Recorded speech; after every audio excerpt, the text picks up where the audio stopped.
blind terror strikes fear into the hearts of innocent people, the morgue receives the victims of the blind dead.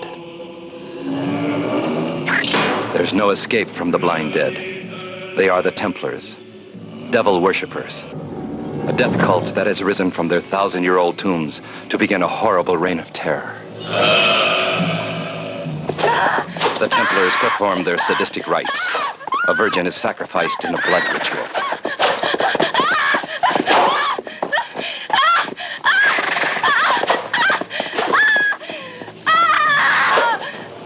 A fiery death for those who can't escape the blind dead.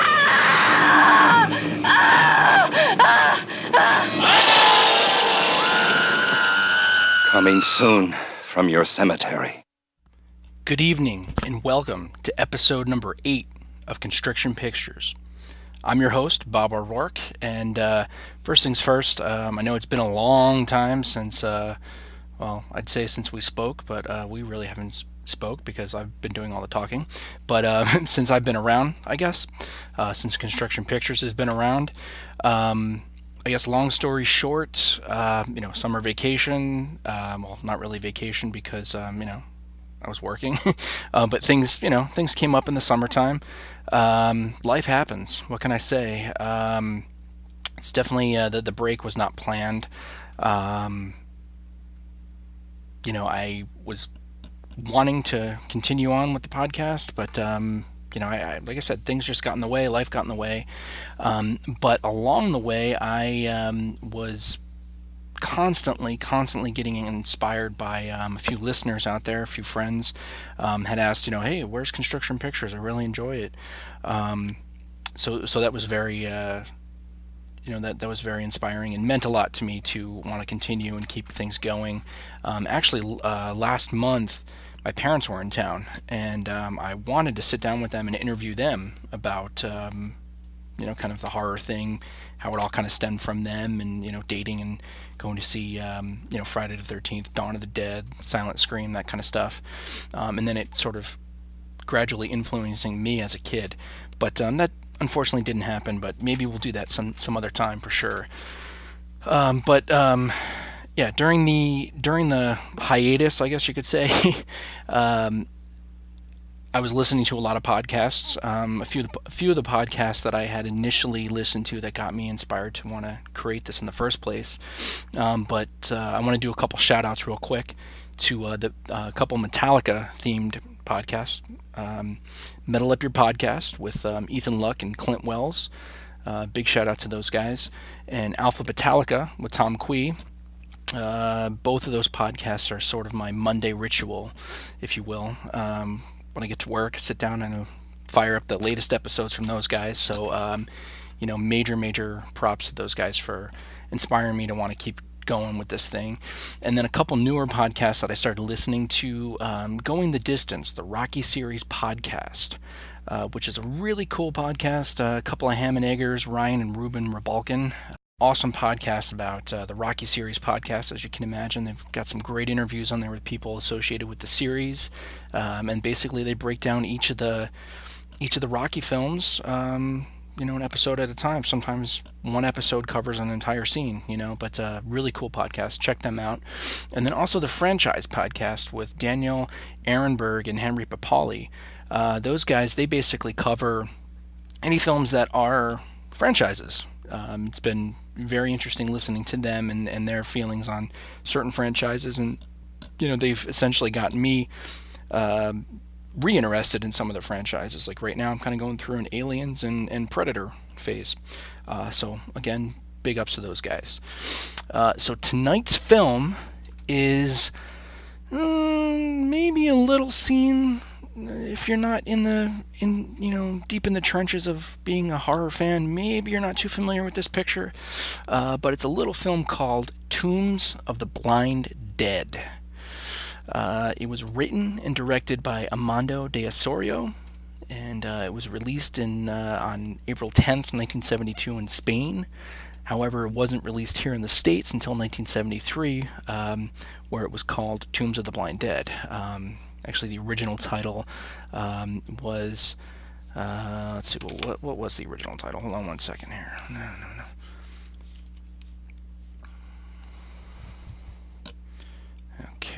Hold on. Okay, so in Spain it was called La Noche del Terror Ciego. My Spanish isn't very strong, and I'll get to that in a little bit. But yeah, so La Noche del Terror Ciego was released in Spain April 10th, 1972, written and directed by Amando De Ossorio, not released in the US until 1973 as Tombs of the Blind Dead. Later it was just called The Blind Dead on some video prints, I guess. And there was also a really crazy fusion of Planet of the Apes and Tombs of the Blind Dead, where it was called Revenge from Planet Ape. Sort of a drive-in thing where they wanted to try to create it and pass it off as a lot of these films, when they got to the drive-in circuit, they tried to bill it as something else. Not sure it really worked too well. Anyway, it was shot in Portugal and Spain.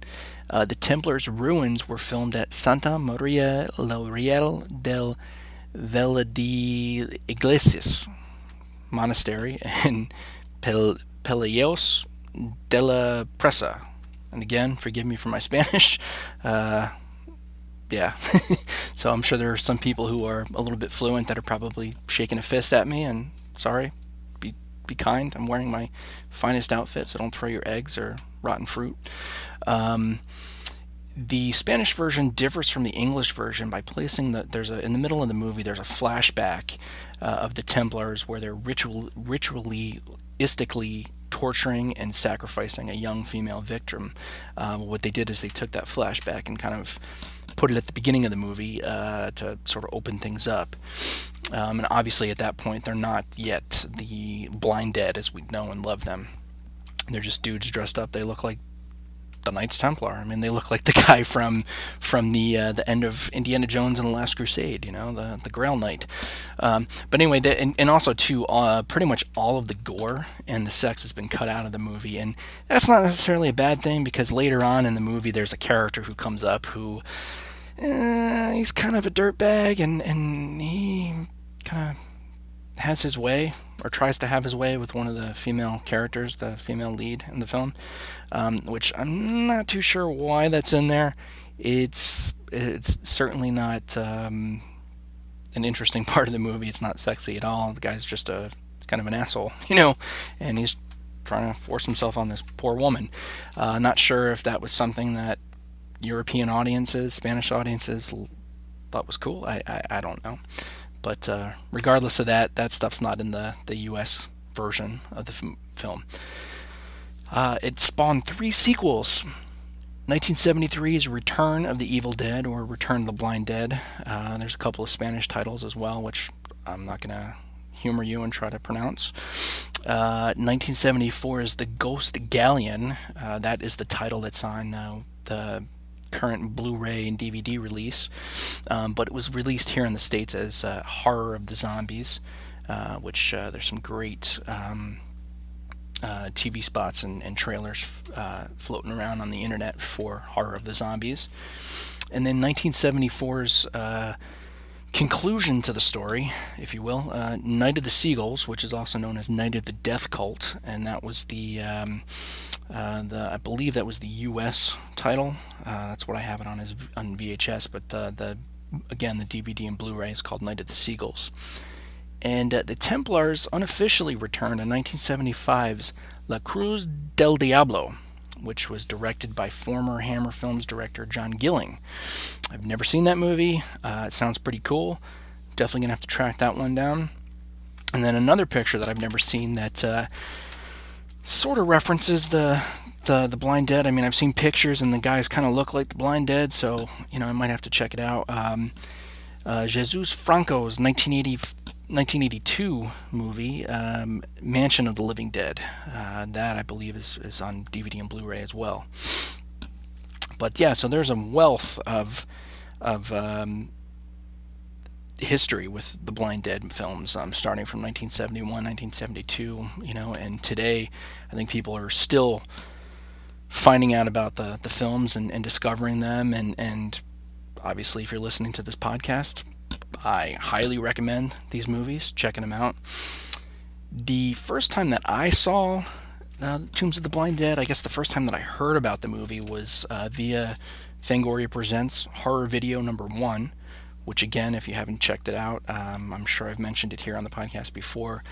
It is a sort of a listing, review listing compilation of every horror movie or noteworthy horror movie that was available, by 1988 on home video, with great reviews from Tony Timpone from Fangoria. There's a cool photo in there of somebody, I believe it's probably from the second movie maybe, of somebody being, stalked by the Blind Dead. But the first time I actually saw the film would have been probably 1999, 2000 sometime. Anchor Bay had released a double feature DVD of Tombs of the Blind Dead with the first sequel, Return of the Blind Dead. In this case, it was called Return of the Blind Dead. And I remember, I think when they came out on VHS, they put them out separately, and I was buying all kinds of VHS tapes and trying to build my collection around that time, or continuing to build my collection at that time. But basically, if it wasn't a George Romero movie or didn't feature anything from Tom Savini, I was kind of turning my nose up to it and not really checking it out. But I guess I stumbled upon the DVD and I was like, oh shit, this looks pretty cool. And the Templars themselves, they were on the cover of the DVD, and they just look so badass, just wearing their rotted robes, their rotted hood, their skeletal faces. Some of them have facial hair, they have beards and stuff that look like seaweed practically, because they're rotted skulls, is what their makeup is, or their look is. And I gotta say, for 1971, 1972, that makeup, that creation is amazing. Really amazing. Just right now, just go ahead and Google, Tombs of the Blind Dead or the Blind Dead, and you'll see a picture of them, and they just look badass. I'd love to do that as a Halloween costume, and I know a couple places have put out, Blind Dead masks and stuff, but to do the full costume would be incredible. But anyway, I do remember diving headfirst into this film. On that DVD, it's the Spanish version, it's presented with English subtitles. And at the time, I was using it to try to learn Spanish for a foreign language requirement in my early days of community college, pre-Rutgers. And the basic backstory was, in high school, everybody was like, oh, well, you got to take a foreign language if you want to go to college. And I'm like, nah, I'm going to community college. I don't need to take a foreign language. And of course, I get to community college, and first thing they say, you got to take a foreign language. So yeah, somebody recommended Spanish as being the easiest, so I'm like, all right, shit, let's do it. But I was an English major, and at that time I was probably 18, I guess. So yeah, I couldn't learn it. It just was not clicking. So I got this DVD and I was watching it, and some of it was clicking, following along with the English subtitles. But to this day, I don't think it worked. So yeah, that was the first time that I saw Tombs of the Blind Dead. Getting into some significant things about the film. For me, again, being a huge Romero fan, there is, post Night of the Living Dead and then post Dawn of the Dead in terms of zombies and horror cinema. And this one falls squarely between both of those. So it's post Night of the Living Dead, but pre Dawn of the Dead zombies. And another really great example of something from that era that works really well is Let Sleeping Corpses Lie, or also known as The Living Dead at the Manchester Morgue. That's a really cool zombie film, which I'd love to talk about on here at some point. But in terms of, again, being post Night of the Living Dead, they upped the ante. De Ossorio upped the ante here with, not only the look of the Templars, but also the gore that's presented. There's some really cool kills and creepy sequences, which I'll get into in a little bit. But also there's a rich backstory and mythos to the series, especially when the Blind Dead come out of their graves. that stuff, those sequences are just incredible.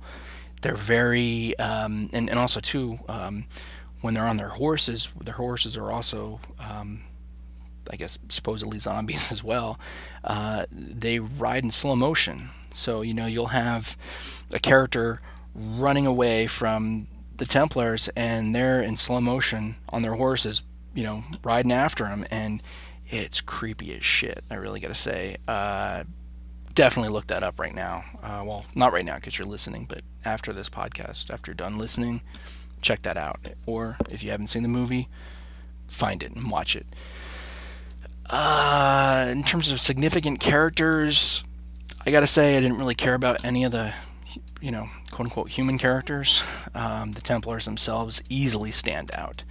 I don't believe they're given any names aside from just the Templars. You're not, there's no sort of leader or anybody that you focus on, or he's like the Grand Priest, which I think kind of works because I think if this movie was done today, there would probably be a lead Templar who made a pact with the devil or whatever, and sealed their fate as being the Blind Dead eventually.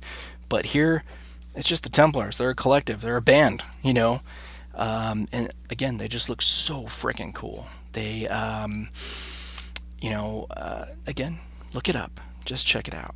They're so awesome. One of the things that's cool about them too is they don't have eyes, so they don't see you, but they hear you. So you're screaming your full head off, and they find you. Or there's a sequence in the movie where a character is trying to hide, and she's trying to be quiet.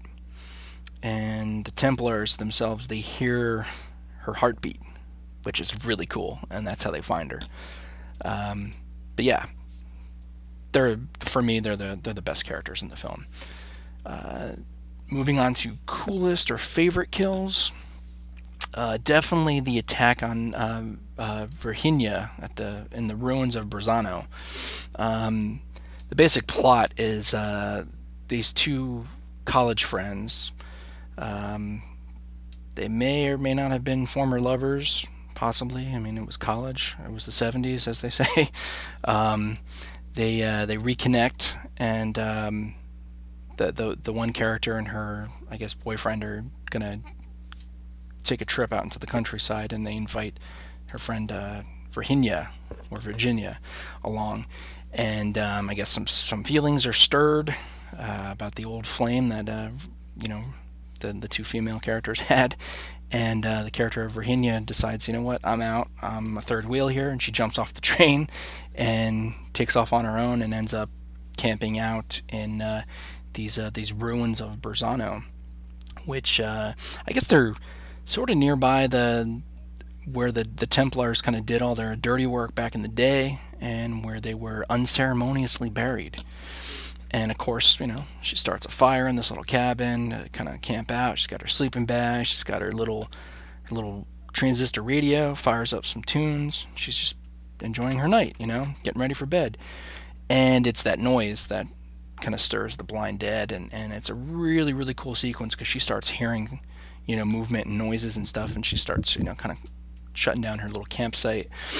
But as the Templars come out of their tombs and out of their graves and stuff, I mean, it's just a cool, there's atmosphere, there's fog rolling in and stuff, and then again, they're moving in slow motion, they're on their horses in slow motion, they're walking slow as shit up to this place and start banging on the door. They got their swords out, and they're, there's a really cool sequence part of the sequence where Virginia has put a she's kind of barred the door from the inside so it can't be opened, and this little skeletal hand reaches in through a crack, and very slowly the fingers kind of start gripping. I'm actually doing it as I'm talking with my hands. I'm doing the example here, and they just slowly grab that freaking bar and pick it up and drop it, and then open the doors, and of course at this point she's screaming her head off, and they're just like, boom, we've locked on our target, we're moving in.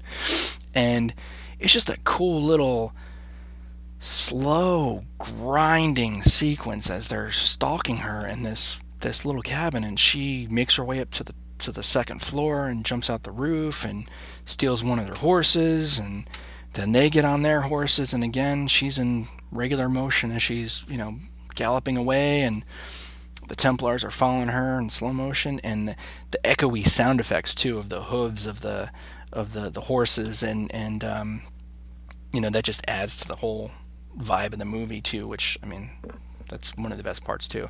And they basically track her down and catch her, in the middle of the countryside.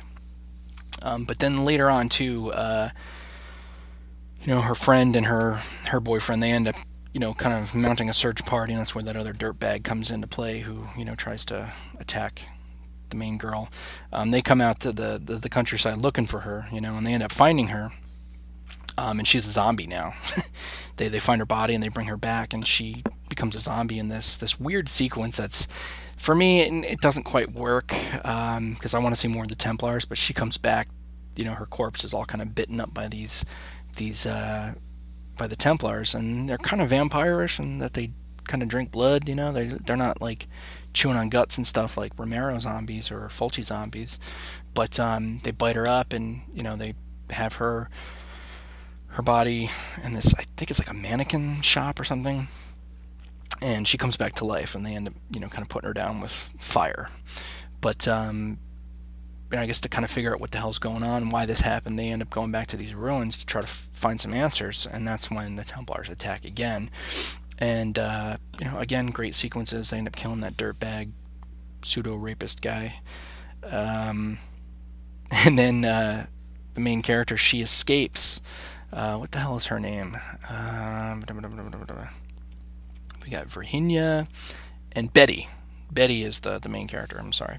So Betty ends up getting on this train. The train happens to pass by again, the same train that they were on earlier in the film, and Virginia jumped off.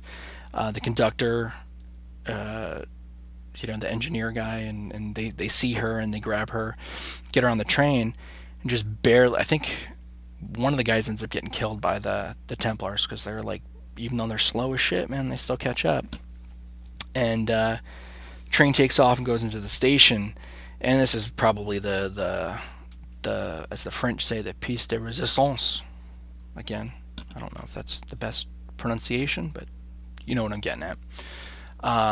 She gets off the train at the end, and turns out the Templars are on the train, and they attack and kill everyone, and I mean everyone in the train cars. And it's brutal. I mean, it's slow, and I mean, again, they're moving like, molasses in January, but they're hacking people up, and they're even killing moms in front of their kids, and and that's one of the actual parts of the sequence that gets cut out of the U.S. version. There's this disturbing shot of a little kid kind of getting splashed with the blood of their parents, and I guess it's inferred that the Templars literally kill everybody on the train. But it's a cool sequence, and that's really how it ends. So, really, if you've seen the movie, you're familiar with the sequels, or maybe you just checked it out on demand somewhere. I highly recommend the sequels. The sequels don't necessarily continue the story in the sense, it's a linear. We've got like the second one doesn't have Betty in it. It's a different. Actually, the second one is a little more kind of Night of the Living Dead, where people are barricaded inside of a village, and the Templars attack. I'd say probably the weakest one is Horror of the Zombies, or the Ghost Galleon. There's some really poor special effects in that movie, but it's cool. I mean, there's some great sequences in that too, and the same thing with Night of the Death Cult. Night of the Seagulls. I think that one probably has the most gore. There's some really vicious, heart-ripping, and crabs eating the remains of victims and that kind of stuff. But yeah, Tombs of the Blind Dead. Again, right now it's available from Blue Underground. Blue Underground had released it in actually all four movies in 2005. They put out a 5-disc limited edition box set, which was in this cool coffin, and you still find it if you look around. You can still find it at decent prices, but sometimes the prices are like through the roof. But if you're interested in that, just hold out because you'll find it at a good. If you don't find it on Amazon, you find it at a used record store or something. You find it at a good price. And then also too, I think Blue Underground put all that stuff out on Blu-ray in like 2016 or so. Again, it's the 4 movies, but I don't know if there's a bonus disc in the box set that is a sort of a documentary about Amando De Ossorio, and I'm not sure if any of that stuff is included on the Blu-rays, but might be. They're also available individually on DVD. All the 4 main movies from the box set were released separately, so definitely recommend those. Going forward now with looking into the future of Constriction Pictures, everything that I've said before about the plans for the podcast and what I want to do, and I still have all that stuff, on the burner. Hopefully, we'll get my co-host Tim McMahon. We'll get him involved again because Halloween is coming out, and I think we gotta follow. We definitely gotta cover some of the Halloween movies and not just the first one. Again, there's that little shark movie that we have to talk about at some point. I have a guest lined up for that, and again, we just have to figure out when we can get a hold of each other via Skype and talk. But again, I want to hear from you guys. Shoot us an email at constrictionpictures@yahoo.com. Let me know, feedback. There's a particular movie you want to talk about. We'll try to figure something out. We'll make this happen. Comment below on the YouTube page right now. Again, YouTube is really the only place where I'm at, but I am looking into getting the podcast, made legit by actually having a website for it, and hopefully getting on iTunes as well. So stay tuned for all that stuff.